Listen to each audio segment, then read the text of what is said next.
back, everybody. This is the thejonnymar, and I am continuing with Pokemon Blue, my complete Pokedex journey.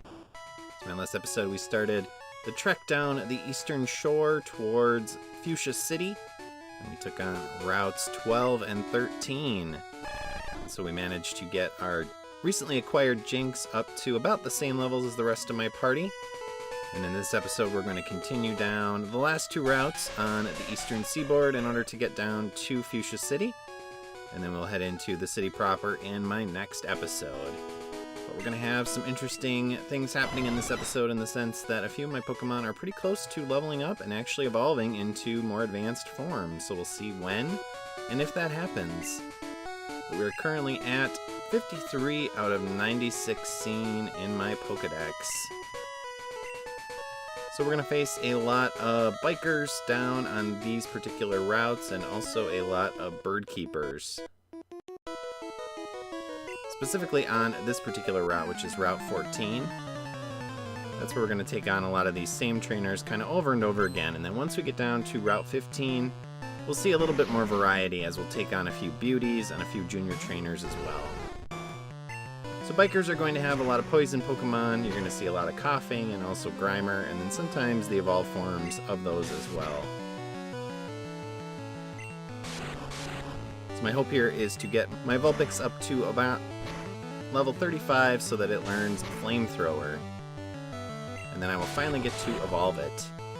So we do have a Flamestone in my backpack, ready to go for when Vulpix hits that magical number. Because it does not really learn anything of value after that, at least to me. I don't need to learn Fire Spin with Vulpix. Here we have Muck. Ooh. What an intimidating looking Pokemon. And one of its more annoying abilities that it can actually learn is Minimize, which makes it much more difficult to actually hit it, unless you have a move like Swift. Our Jinx is now up to 35. Of course, getting that boosted experience helps out quite a bit. Not sure why these guys are riding motorcycles on this particular path. This seems more like a bike path or a walking path. Might is right. Not so sure about that. Although I guess maybe since we're kicking your butts with our Pokemon. And this trainer mentions the legendary Pokemon. Well, there are quite a few legendary Pokemon in this game. But I believe he is referring to the legendary bird Pokemon. And he has a Farfetch'd. So we are going to actually be catching all of those Pokemon. You can actually get one or two of them with the Mew Glitch, but we're going to be foregoing that. We're not actually going to be doing that. We'll just catch all of the regular versions of the Pokemon. All three of the legendary birds are at level 50 in various spots in the world, and we'll get them as we come across them. The first one we'll encounter is not going to be for a little while when we get to Seafoam Islands. You lost because you only had one Pokemon and it was a Farfetch'd. I mean, I have a Farfetch'd too, but it's only at level 5 and it's basically just my HM provider. Now we're going to head down to the south. We have one more bird Pokemon down here as we start to get to Route 15 here. We do need to head to the north yet because there's a few more trainers up towards the grass. So a lot of them are going to have the basic Pokemon, birds such as Pidgey and Spearow, their evolved forms as well. And then a few of them will also have Doduo, and I believe one or two actually have Dodrio, so we'll try to show that off too. But these bikers have basically the same Pokemon. They're essentially very similar to Team Rocket. And guess what happened? My Vulpix got to level 35. Yay! So it is ready to go. We learned Flamethrower. I replaced Tail Whip with it. And now we're going to use our Flamestone on it to turn it into a Ninetales. And it is going to get significantly better. Specifically in the stats that matter, which are Speed and Special. I believe it had 66 in those stats prior to evolution. Now it evolves into Ninetales, which I believe is based on some sort of a Japanese mythology, as you might expect. And now its stats are up to 90. So pretty significant boost. And of course it has, in my opinion, the best fire move in the game, which is Flamethrower, which I think has a 95 attack and also is 100% accurate. as opposed to Fire Blast, which is more powerful, but actually is not nearly as accurate. Here we go with some more bikers.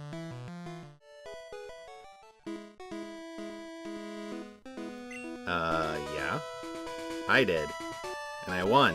1-on-1 with our Pokemon. Do you mean in a fist fight? I'd take you out in a fist fight, too.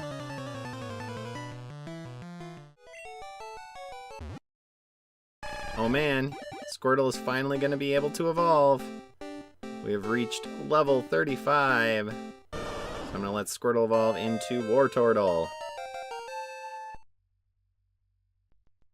So it learned Skull Bash at 35, which is a useless ability for me. It's one of those moves that requires you to charge up for a turn, making your Pokemon susceptible, and then it does a physical attack. I learned it just for the heck of it, over Tackle, but I'll probably never use it. I'll just replace it with Strength once we acquire that HM. But one more level, and Wartortle will actually evolve into its advanced form as well, which is Blastoise. But here's the grass for Route 14. A lot of basic Pokemon we've seen before, including Venonat, and the new Pokemon is Ditto. You can finally catch the transforming Pokemon. Of course, that can be used, as I mentioned in previous episodes, to utilize the Mew Glitch to catch basically any Pokemon in the game. So now we can head along the northern part of Route 15 here. Same Pokemon as Route 14. And there's one trainer up here to the north. A female trainer, and then there's actually a item as well, which is a TM. Trading Pokemon, yeah, that's pretty cool. And necessary, if you're going for a complete Pokedex like I am. So here we have a junior trainer, and they have a Clefairy! A single Clefairy at level 33.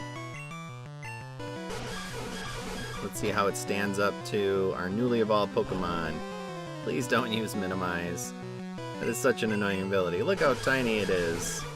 Please kill it. Go critical. Dang it. No, don't use it again. Things are getting kind of dicey here. And of course it's going to use Double Slap. So this can hit 2 to 5 times. How many times is it going to hit? Whenever I use it, it hits twice. But of course the computer is using it, so now it is going to hit probably the full 5 times. Oh yeah. Okay, we hit with Water Gun. Is that enough? No. Oh god, not Metronome. I tried to use Sing. So Metronome can use any ability in the game, including very powerful abilities. So we got pretty lucky there. 1 to hit it, and 2 that its Metronome fizzled and did not do anything super dangerous, like, for example, Explosion. Yeah, trade, I got it. But I beat ya, so yay. So up here is the item. It is a TM, TM20, and that is Rage, I believe. Now we're going to head into Fuchsia City to heal, and I will meet you back here, and we'll clear out the rest of the trainers. Alright, so we healed, and now we're going to head along the southern part of Route 15 here, and we're going to take on the rest of the trainers. So we're starting to see a little bit more variety. We got some junior trainers down here with some grass Pokemon, which of course is not going to be good for our water. But that's okay, we'll switch out and send in our newly evolved Ninetales. I would prefer if you did not use Sleep Powder. So let us use our Pokeflute, which is now an infinite use item that you can use to get rid of the sleep status. Poison Powder, eh? That's okay, I suppose. Well, let's try out Flamethrower. So our newest ability is of course going to kill these Pokemon. Ember might have been enough, because Bellsprout of course is not very powerful. But yeah, let's just show off Flamethrower. It's a pretty cool effect. Now Fire Spin is one of the other moves that Vulpix can actually learn if you keep it as a Vulpix and let it continue to gain levels. And what Fire Spin does is essentially it's very similar to Wrap. It will use an ability that captures the opposing Pokemon and continues to use the ability over and over again. And it can be pretty useful with a really fast Pokemon like Ninetales, because essentially it prevents your opponent from ever moving. So once they get caught in the Fire Spin, you will continue to attack with it, and as long as you have the PP, you can continue hitting it with that ability over and over again. But it's just not that powerful, and it takes a really long time to kill most Pokemon. So I would rather just use Flamethrower. It's not as cheesy as Fire Spin, and I like the instant damage that tends to knock most things out that I'm going to be using Ninetales with. So here we have another Bird Keeper. I believe this is one of the ones, yes, with Dodrio, the evolved form of Doduo. So in its evolution, it gains a third head. Interesting. Still doesn't have wings, but it can still learn Fly. Work that out. And apparently, dropping its speed with Bubble Beam was enough to let our turtle go faster than it. Now, to be fair, it is significantly higher in level, but you would think that that bird, which is known for its attack power and speed, would be faster even with a slight drop in speed. But I like Dodrio. It's hard for me to decide between Dodrio and Fearow for my favorite normal flying bird type in Gen 1. They're both good. The benefit of Dodrio is that it learns Tri-Attack, which is a pretty useful normal attack. But it does take a while to actually acquire a Doduo. The first time you can get is up near Celadon City. And here we go. Our wifey is now going to evolve to its final form. Reaching level 36, it is now going to evolve into Blastoise, with those massive cannons on its back. So all we have left now is our Diglett, which we'll have to get up to 40 to learn Earthquake, and then we will allow it to evolve into Dugtrio. But the trainer there mentioned after we beat him that ground-type moves, although very powerful, like Dig and Earthquake, especially in Gen 1, they do not hit flying-type creatures. So any flying-type, whether it's a solo or a dual-type, which I'm not sure there's any solo-type flyers in Gen 1. I can't think of any off the top of my head. They're all dual-type with either normal or an element of some kind. But basically, they will not be able to be hit by Earthquake, for example. It'll just miss. So I guess that is the counter to that very powerful ability, which is super effective against a lot of different types of Pokemon, and is just very powerful in general. So I'm very much looking forward to learning that ability on my Dugtrio and my Diglett. Here we have Ivysaur. The one of our starting Pokemon we have not yet acquired. I'll actually have to start another red run in order to get a Bulbasaur. So I currently have my original red run on hold while I decide if there's anything else I want to do with it after getting to Celadon City. And then eventually we'll have to start the red run over so I can go back and get Bulbasaur as well as the third form of Eevee, which is Vaporeon, which we also do not have yet. The awesome Gloom Sprite.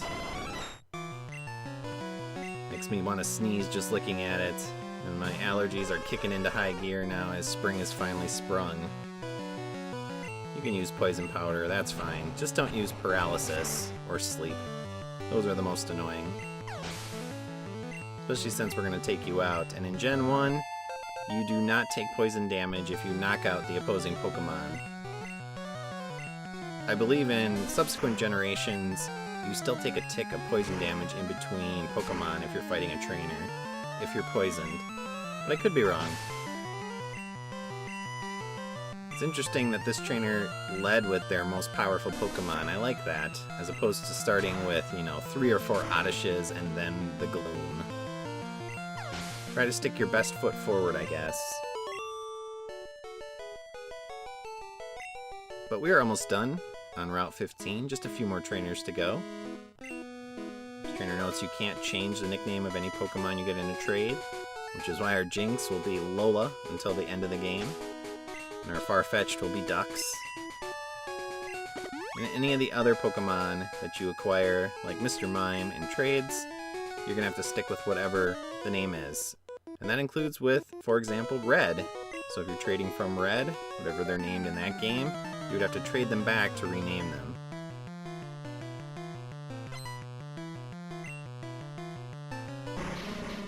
Which is another reason why I'm putting off restarting my Red run.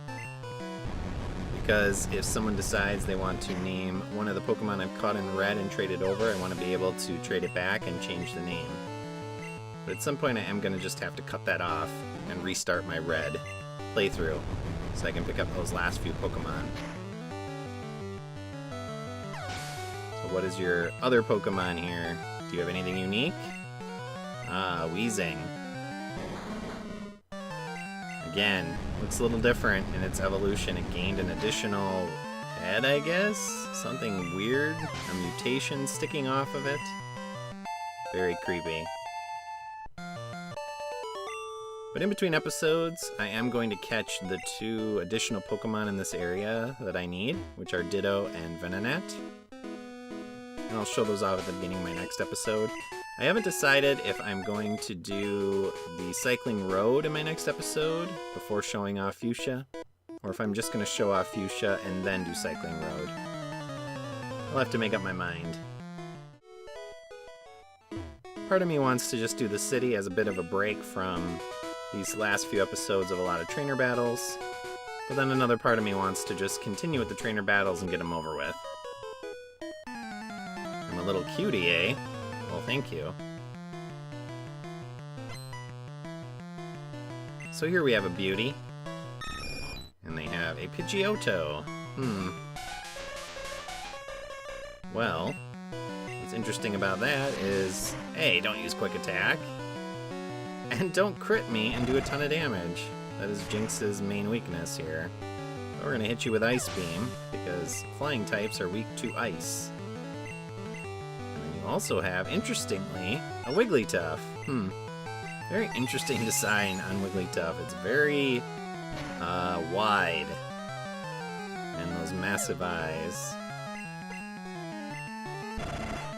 I've never been a huge fan of what later becomes fairy Pokemon like Clefairy or Jigglypuff, simply because they don't really have great stats, and they don't really learn any great moves either. Well, that's good, thank you. But this is our final trainer here on Route 15, and that'll be it for routes 14 and 15. I believe she has electric Pokemon, if I'm not mistaken. I think she has a Pikachu and a Raichu. Yes.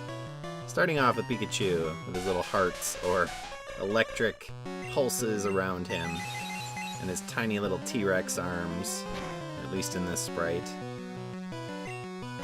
And then again, what I'll do is I'll head back to Fuchsia, I'll heal, I'll catch a Ditto and Venonat and show those off at the beginning of my next episode.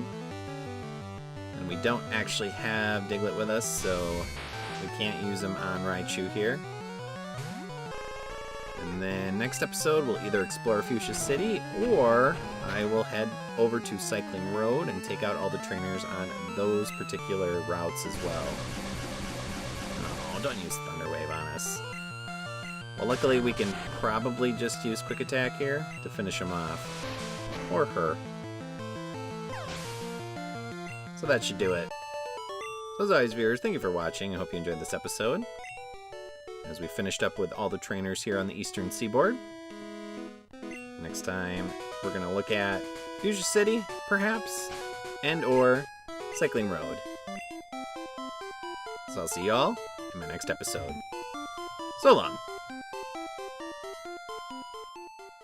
Thanks for watching. If you enjoyed this video, please press like and leave a comment below. Please also subscribe to my channel and press the notification bell. See you next time.